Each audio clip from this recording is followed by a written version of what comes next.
Hello BookTube, hello book friends, welcome back to my channel and another video. If you watched the video that I did earlier on today, so today is Sunday the 13th of July, it was a tag video in which I talked about kind of my childhood books, and it kind of sparked a thought. And I've often talked about the Willard Price books in particular as being books that influenced not only my kind of reading, but also my career.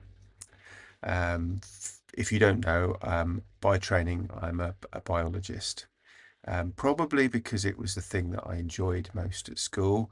And I think part of that was influenced by the books I was reading at the time, being outdoors a lot of the time, and various other things. But I know books played a big part in that. And I thought what I would do is just talk about some of the books that I have used from my childhood through my studies, and in my career at large. Some of these sit very close to where I sit in my office and record my videos. Some are stored away because they're books from, as I say, from my childhood. So let's talk about some of these books. Where to begin? Probably with I Spy books. If you don't know, I Spy books are books that were produced primarily just to be fun and informative and give kids something to do. And the idea would be that you would use them, like in a game of I Spy, to spot different things out in the wild. So this is the I Spy Book of British Wildlife, the I Spy Book in the Wood, Birds,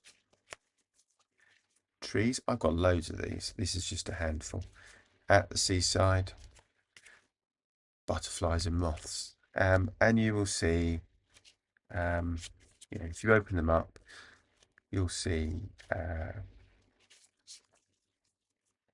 pictures of butterflies, a little bit of a description about what they look like and so on, and where you might find them. And then you can write down when you saw it, so you can go out and look for those butterflies.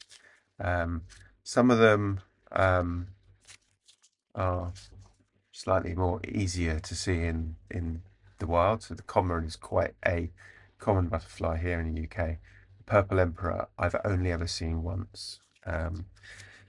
So I started probably with a load of those.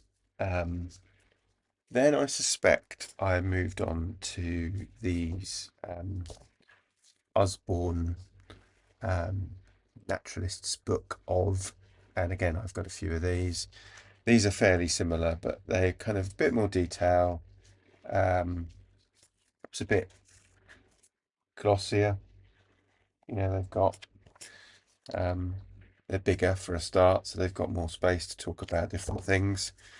So again, I've got ponds and streams. That one was woodlands, bird watching, trees and leaves, insect watching, wildflowers. So I've got quite a few of those. I haven't got a lot of space because I've got loads of books here in front of me, so you'll forgive me kind of putting books all over the place.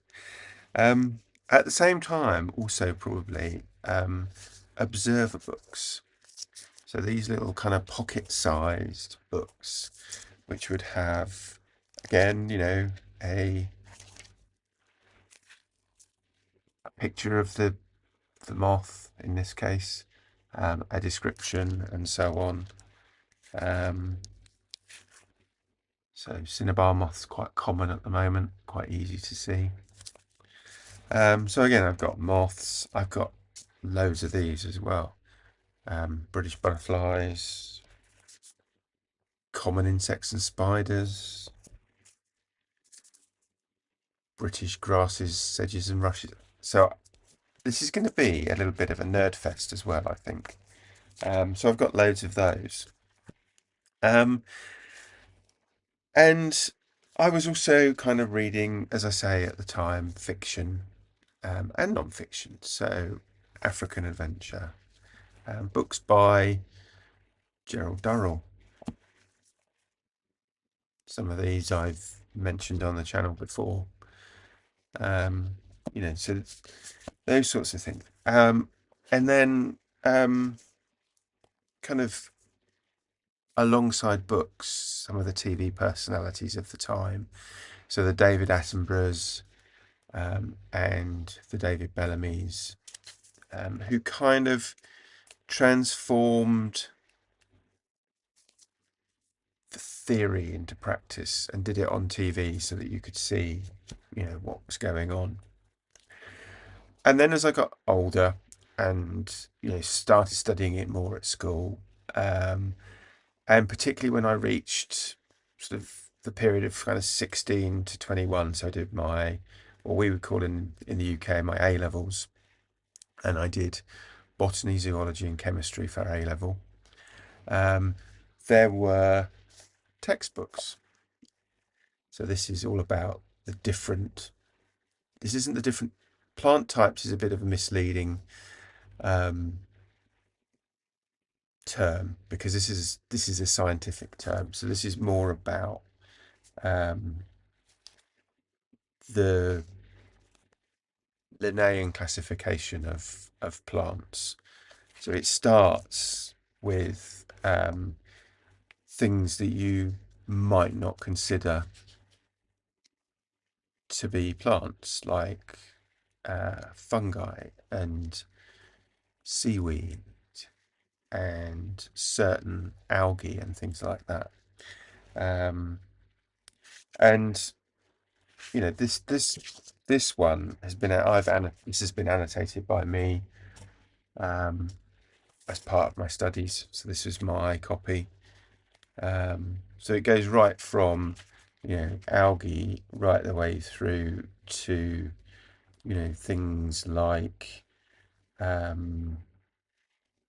buttercups and trees and things like that, to bigger, chunkier books on botany. This was one of my favourite books, textbooks, when I was studying botany, because it talks about it in a way that is just so easy to understand. It's not a dry textbook. I say that I probably haven't looked at this for a good 20 years, maybe even longer. So it is something that I probably would like to actually sit down and revisit, maybe, and just see, is it still as interesting then as it is now? Because as you get older, you start to, in some ways, use simpler books again. So a lot of my kind of botany and so on started to revolve much more around what I would call field guides. So this is a wildflower key, and this is a book that theoretically you should be able to pick any flowering plant in the UK and identify it by following. It's a bit like a choose your own adventure book. So you start with a master key, and it will ask you questions. So it will be, has it got how many petals has it got? How many leaves has it got? And those sorts of things. And ultimately you start to get down to you know, pictures of plants, and you know, you can actually get to the plant that you're looking at. In theory, it's very easy to make a mistake, um, particularly if you're not doing it a lot of the time.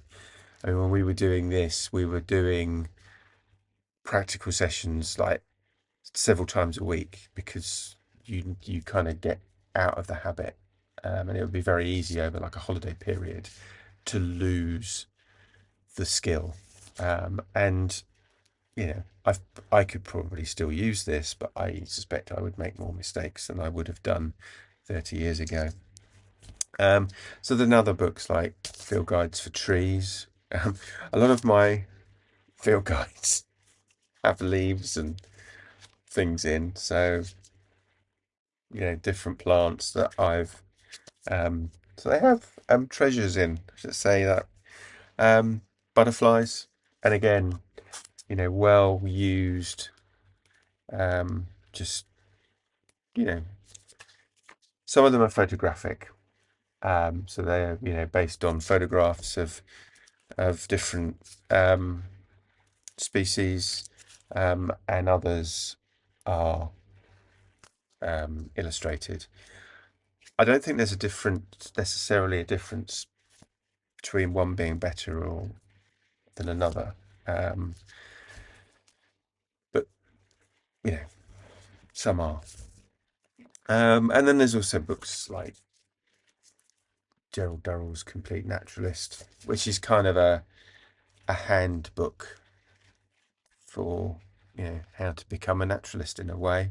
The sort of things, it's got pictures of different plants and things in there, but it's also got skills and techniques and those sorts of things. And then I guess in true nerd style, 18 months, 2 years ago, I bought this book. Now this is exactly what it says on the tin. It's an identification guide to feathers.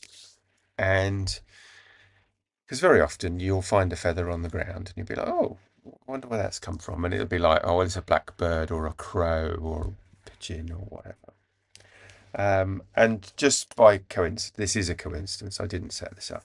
This is the little notebook that I carry in my pocket when I'm out in the field. And I picked up a feather this morning. Let's just give it a bit of a preen. So I know what this is. Have you got a guess? Can you guess what this is? This is a tawny owl feather, and I'll prove it to you. So again, this works a bit like the wildflower key, but I'll skip the identification. So tawny owl, it's this group of feathers here.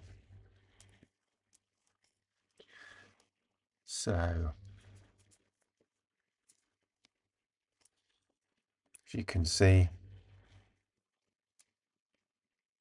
now, probably doesn't show up on the camera, but if you can see there's a letter and a number, and they relate to where on the bird you would find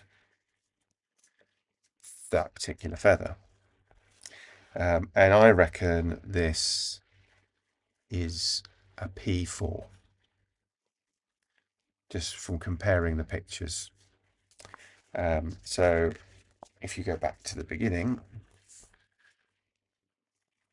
where are we? P4 is that feather on the wing of a bird, or in this case, the wing of a tawny owl. So yeah, I'm still collecting books on wildlife and biology, and I'm still picking up feathers, probably more so now I've got a book that I can use to identify them. Let's pop that back in there so I don't lose it.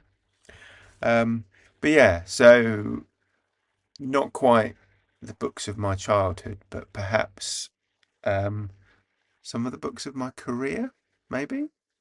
Um, I sometimes think it's more vocational than and recreational than a career, but there you go. So yeah, I hope that was interesting. Um, if not, I'm sorry if you've watched this far. At least you got to see the silly shirt. If you have been, thank you for watching, and I'll speak to you again soon. Take care. Bye bye.